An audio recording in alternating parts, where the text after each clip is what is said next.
When discussing fire safety in the Applied Facade Engineering course, we focus on materials used in facades, compartmentation and other considerations related to fire safety and have an impact on other aspects of facade performance.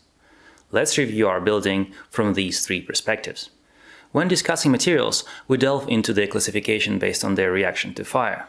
We note that for the buildings taller than 18 meters or 7 stories, only material classified as A2S1D0 or higher are permitted for use in external walls. Given that Welbeck Street car park spans at least 7 stories and exceeds 18 meters in height, it falls within this category. The primary materials used in construction, such as metals, glass and concrete, are A1 rated and permitted.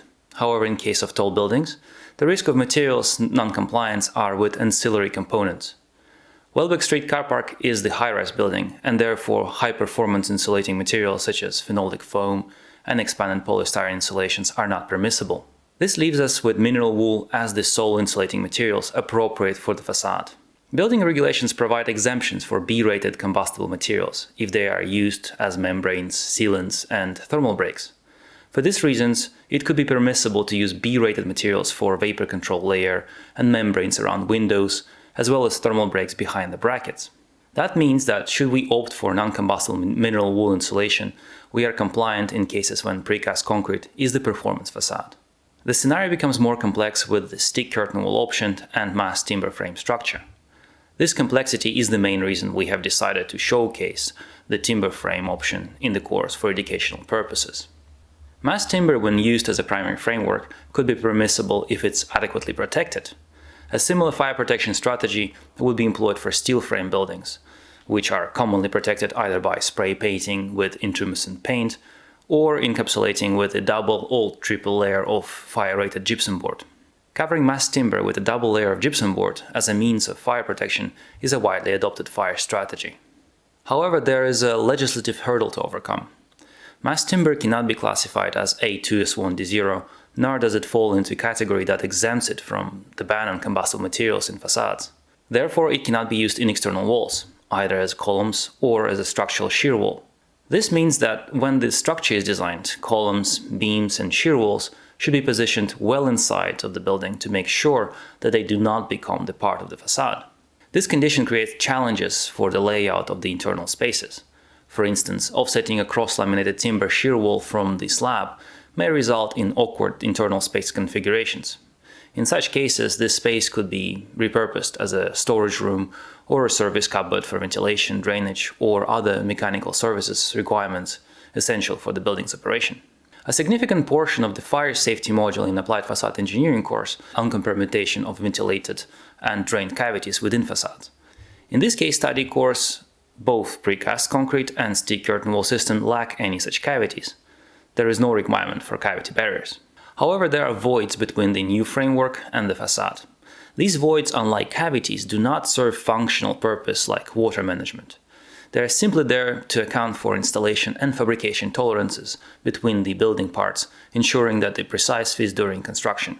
These voids need to be effectively sealed. The connections between internal structure elements like slabs and party walls and the external concrete are secured with fire stops. In our situation, we use a proprietary fire stopping system made from compressed mineral wool.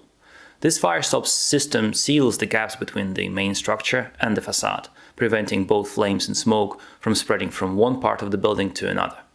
The installation of these mineral wool slabs goes beyond a simple friction fit. They are held in place by stainless steel brackets, which are attached to the internal structural elements at specific intervals using stainless steel fasteners. These mechanical fixings ensure that the fire stop remains secure as the primary structure adjusts to wind load and life load deflections.